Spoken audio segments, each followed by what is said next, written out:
Boa tarde, módulo 1, técnico em enfermagem.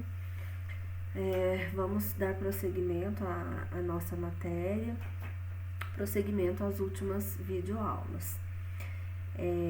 Na última videoaula, falamos um pouquinho sobre os processos de construção corpórea, né?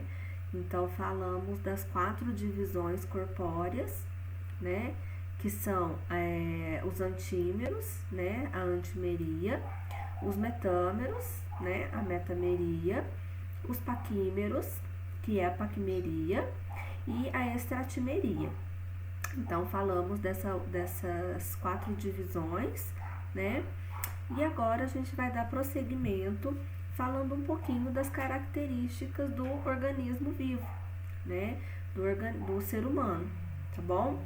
Então, nós vamos falar dos principais processos básicos da vida, certo? O primeiro processo básico da vida é o metabolismo. E o que seria o metabolismo? O metabolismo é uma soma, né? É o conjunto de todos os processos químicos que acontecem no nosso organismo, certo? Então, todos os processos que acontecem no nosso organismo, por exemplo, a digestão, né, somada ação de hormônios, certo? Compõe o conjunto de todos esses processos, compõe o metabolismo, tá?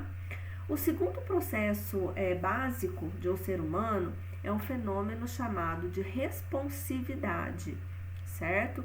Responsividade. O que é a responsividade? A responsividade é a capacidade que o organismo tem de detectar e de responder às alterações nos seus ambientes, tanto os ambientes internos, né, dentro do corpo, quanto os fatores ambientais, por exemplo, que são os fatores externos, certo? Um exemplo que eu posso citar aqui para vocês são as células do nosso pâncreas, certo? Respondendo ao nível elevado, né, da glicose no sangue, certo? O que o pâncreas vai fazer? Libera a insulina, certo? Então, isso é um fenômeno chamado de responsividade, certo, pessoal? Outro processo básico de um ser humano é o movimento, certo? Quando eu falo movimento, não é só o movimento de andar, certo? É qualquer movimento de todo o corpo. Por exemplo, quando a pessoa ela tem uma determinada infecção, as células de defesa vão se movimentar para o local dessa infecção, né? No intuito de combater essa infecção, certo? Então, o movimento, ele responde a todo tipo de movimento, seja da célula, né? Seja o movimento do corpo, certo? Então, um exemplo que a gente pode citar, né, são as lesões teciduais. Os glóbulos brancos, eles vão se mover, né, do sangue para esse tecido infeccionado, esse tecido lesado, para que esse tecido, né, ele realize uma limpeza, certo, de toda essa lesão, certo? Então, o outro processo básico da vida, certo, é o crescimento.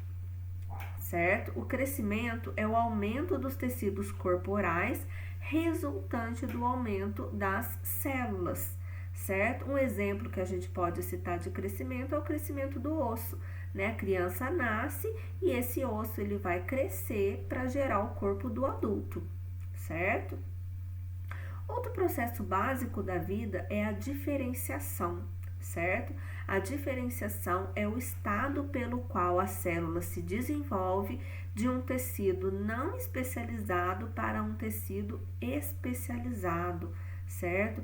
Um exemplo que a gente pode citar aí são as famosas células tronco, certo? Bastante conhecidas. E o outro processo básico da vida é o processo de reprodução, né? A reprodução, que é a formação de novas células, né? Através da reprodução que se formam novas células, seja para o crescimento, seja para o reparo, né? Para a substituição ou mesmo para gerar um outro indivíduo, né?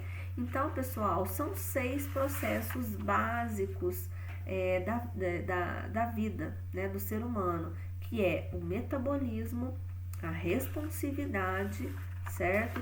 O movimento, o crescimento, a diferenciação e a reprodução, certo, pessoal? Qualquer dúvida, vocês me conectem, certo? E vamos conversando, vamos prosseguindo as nossas videoaulas, dando prosseguimento à nossa matéria, tá bom? Um grande abraço para todos, cuidem-se, permaneçam em casa, seguindo todos os procedimentos necessários aí para o combate desse coronavírus. Vamos todos sair vitoriosos dessa luta, tá bom? Um grande abraço a todos.